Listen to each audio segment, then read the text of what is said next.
Bonjour à toutes et bienvenue dans The Holistic Podcast, un podcast pour t'aider à guérir, t'aligner et rayonner. Et aujourd'hui, nous allons parler des pires galères et si en fait elles étaient tes plus grands cadeaux. Ceci s'appelle le concept du Kensho versus Satori. Déjà, est-ce que tu as déjà eu l'impression d'avoir la poisse à cause d'une rupture, d'une maladie, d'un job qui ne fonctionne pas? Sur le moment, peut-être que tu t'es dit pourquoi ça m'arrive encore à moi, pourquoi ça m'arrive toujours à moi, qu'est-ce qui se passe, j'ai vraiment la poisse. Eh bien, ce que je vais te partager aujourd'hui, c'est qu'il y a une autre façon d'aborder ces coups durs de la vie. Et dans les traditions spirituelles, ceci s'appelle le Kensho versus Satori, c'est-à-dire deux chemins d'éveil. Le Kensho, ça va être l'éveil par la douleur, le Satori, ça va être l'éveil par l'illumination. Et je te parle de ça aujourd'hui car j'ai moi-même vécu des coups durs, que ce soit la maladie, que ce soit des deuils dans ma famille, que ce soit mon père, mon oncle cette année. Et donc, moi aussi, j'ai eu ces réflexes de me dire « Ah, mais j'ai toujours la poisse, c'est toujours moi qui ai des problèmes de santé, tous les ans j'ai quelque chose, ça va jamais, etc. » Et au fur et à mesure de ces douleurs, ces coups durs, j'ai réussi à prendre du recul et voir en fait ce que ça m'avait apporté. Alors je ne dis pas que ces coups durs étaient forcément des choses positives, loin de là, mais je dis juste que dans chaque chose, il y a deux facettes. Il y a une part d'ombre et de la lumière. C'est la loi de la polarité et c'est dans tous les domaines de notre vie. Alors déjà, commençons par le Kensho. Kensho, littéralement, ça veut dire voir sa propre nature. Et donc, le plus souvent, le Kensho se manifeste quand la vie, quand l'univers te repousse dans tes retranchements. Ça peut être une maladie qui t'oblige à revoir ton hygiène de vie. Une rupture qui te fait revoir tes schémas amoureux, qui te fait peut-être travailler sur tes traumas également, sur tes blessures. Un licenciement qui t'oblige à te réinventer, à te lancer à ton compte, à te reconvertir ou à changer de cadre de travail pour un cadre beaucoup plus serein, beaucoup plus apaisant. Un accident qui te donne le repos que tu voulais pas prendre et pourtant dont tu avais besoin. Donc oui, sur le moment, forcément, ça fait mal. Sur le moment, tu ne vois que la perte, la douleur et tu te dis c'est pas possible, je suis maudite. Mais ça t'est sûrement arrivé avec du recul, tu réalises peut-être les choses positives qui ont découlé de cet événement qui, au premier abord, semblait négatif et peut-être l'était vraiment. Mais comme tout, ça a deux facettes. L'événement en question était sûrement juste un tournant pour te rediriger dans la bonne direction. Cette douleur t'a forcé à évoluer, grandir et regarder en face qui tu étais. Et comme je disais, je l'ai moi-même expérimenté. Prenons l'exemple de la mort de mon père quand j'avais 16 ans. On ne peut pas dire que ce soit un événement positif, même avec du recul, clairement pas. Mais cet événement m'a poussée à m'intéresser en fait à tout ce qui était santé naturelle, etc. Du coup, quand moi-même j'ai eu des problèmes de santé, au lieu de croire les médecins en me disant que c'était incurable, que c'était impossible, qu'il fallait opérer, par exemple quand j'ai eu mes lésions au niveau du col de l'utérus, qu'il fallait procéder à l'ablation de l'utérus et des ovaires, parce que j'avais aussi une insuffisance rénale, donc c'était par précaution pour préserver mon rein unique. Voilà, j'aurais pu facilement tomber dans ce schéma, alors que suite à la mort de mon père, je me suis renseignée sur tout ce qui était santé naturelle, énergétique, j'avais commencé à me former, etc. J'étais clairement pas au bout du chemin et on n'est jamais au bout du chemin, ça peut prendre plusieurs vies pour atteindre un objectif, suffisamment de connaissances, quoi que ce soit, le nombre de connaissances est infini. Donc, même si j'avais déjà emprunté ce chemin de santé naturelle, ceci, du coup, m'a permis de me dire, ok, je suis capable en fait d'emprunter une autre voie. Je ne vais pas laisser les médecins me dire, par exemple avec mon SOPK, que c'est une maladie qui est incurable, que je vais devoir vivre avec toute ma vie, mais je vais faire en sorte d'améliorer mon hygiène de vie, d'améliorer mon système de pensée, mes croyances, de rééquilibrer mes énergies, etc. Et résultat, aujourd'hui, je suis 100% guérie du SOPK, je n'ai plus aucun signe physique, je n'ai plus de follicules par exemple dans les ovaires en nombre élevé, j'en ai 10 après ovulation, ce qui est tout à fait normal et ce qui est même très bon signe pour une femme de 35 ans. Donc j'ai une bonne fertilité, j'ai une bonne ovulation, j'ai des cycles réguliers, je n'ai pas de symptômes physiques, je n'ai pas de résistance à l'insuline, mes hormones via des tests de prise de sang biologique sont équilibrés. Donc, je n'ai plus aucun critère de Rotterdam qui donne le diagnostic d'un SOPK. Et donc, ce qui est arrivé à mon père m'a permis d'évoluer dans une certaine direction et de prendre soin de moi, de ne pas faire confiance 100% à quelqu'un d'autre au sujet de ma santé et de comprendre que chacun en fait, et donc moi-même, j'étais responsable de ma santé et que c'est pas juste et c'est même angoissant de mettre cette responsabilité sur quelqu'un d'autre, même si c'est un médecin, même si c'est un praticien de médecine naturelle. Ces personnes-là, donc moi compris dans mes accompagnements, je suis là pour guider, mais je ne suis pas là pour prendre la responsabilité qui incombe à chacun, c'est-à-dire chacun est responsable de sa santé, chacun va prendre les décisions alignées avec ce qui résonne en elle, etc. Et ça, c'est vraiment important. Et donc ces moments qui sont certes difficiles se révèlent le plus souvent aussi source de lumière dans sa vie. Donc ça, je vous invite en fait, parce que c'est quelque chose que je donne à faire parfois à mes clientes selon leurs besoins, c'est de noter en fait toutes les difficultés que vous avez rencontrées dans votre vie, tous les coups durs, tous les rejets, toutes les relations qui n'ont pas fonctionné, etc. Et de noter en face qu'est-ce qu'au final ça vous a apporté. Peut-être qu'une relation n'a pas fonctionné, mais qu'aujourd'hui, vous êtes avec quelqu'un qui vous aime vraiment, ou que même si vous êtes célibataire, vous êtes aligné, vous êtes heureuse et vous avez réussi à vous donner l'amour que en fait vous cherchiez de la part de quelqu'un d'autre. Si c'est un job que vous n'avez pas eu, peut-être que vous avez aujourd'hui un job qui vous plaît, avec une équipe avec qui vous entendez bien, ou que vous avez monté votre propre business. Et si c'est un problème de santé, peut-être que justement vous avez emprunté la voie de la guérison et que ça vous a permis en fait d'apprendre à ralentir, d'apprendre à écouter votre cycle menstruel, d'apprendre à être plus indulgente avec vous-même. Donc voilà, notez en fait toutes les choses a priori négatives, les coups durs, les événements difficiles qui vous sont arrivés et en face, notez, ok, où vous en êtes aujourd'hui, qu'est-ce qu'au final ça vous a peut-être apporté. Parce que le Kensho, c'est ça, c'est éroder la version de nous-mêmes que nous sommes à un instant T pour devenir une version plus alignée, plus épanouie, plus rayonnante. Et donc à l'inverse, il y a le Satori. Le Satori, c'est vraiment l'éveil par l'illumination, c'est-à-dire par la lumière, par les choses positives, par un recentrage. Et parfois, ça vous arrive, vous êtes confronté à une situation, ou même pas, parfois moi ça m'arrive, juste je conduis mon scooter et d'un coup en fait j'ai une illumination et c'est comme s'il y avait un truc qui s'était débloqué dans ma tête et j'ai compris quelque chose que je ne parvenais pas à comprendre. Voilà. Ou une peur d'un coup qui disparaît. Voilà. Mais ça va être le Satori. C'est vraiment un instant de grâce. Et on peut arriver au Satori grâce à la méditation, grâce au recentrage vers soi, grâce à l'ancrage, grâce à une expérience d'amour pur, d'alignement, grâce à un moment de silence, grâce à une synchronicité. Tout s'éclaire d'un coup. Et d'un coup, tu comprends qui tu es vraiment ou la décision que tu dois prendre. Parce que ça arrive aussi parfois de ne pas savoir si on va faire telle chose ou telle autre et d'hésiter, d'être par peur ou voilà, et on n'arrive pas en fait. Et d'un coup, on va avoir cette illumination, ah mais si, en fait c'est ça c'est la bonne décision, donc j'y vais.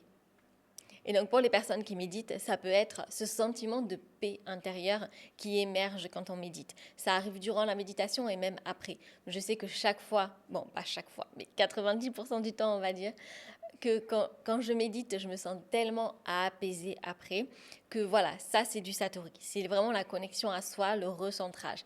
Et si vous méditez, peut-être que vous le ressentez aussi. Moi, j'arrive vraiment à faire la différence entre les journées où je médite, où je me sens recentrée, où je me sens vraiment moi-même, par rapport aux journées où je ne médite pas. Et donc ces journées-là, en général, c'est des moins bonnes journées, entre guillemets, parce que je me sens un peu plus dispersée, je me sens un peu plus envahie par mon mental et pas vraiment 100% maître de moi-même. Et donc le Satori, c'est quelque chose de rare, parce que dans nos vies modernes, souvent on court partout, on est sollicité, on est surstimulé, que ce soit par les réseaux sociaux, par la télé, par le monde, par les lumières, par toutes les publicités qui nous entourent. Le fait que la société soit aussi très young, on est très dans le contrôle, dans la performance, dans l'objectif. Et donc ça, c'est un comportement de résistance. Donc on ne va pas bénéficier du Satori tant qu'on reste dans cet esprit de contrôle, de performance.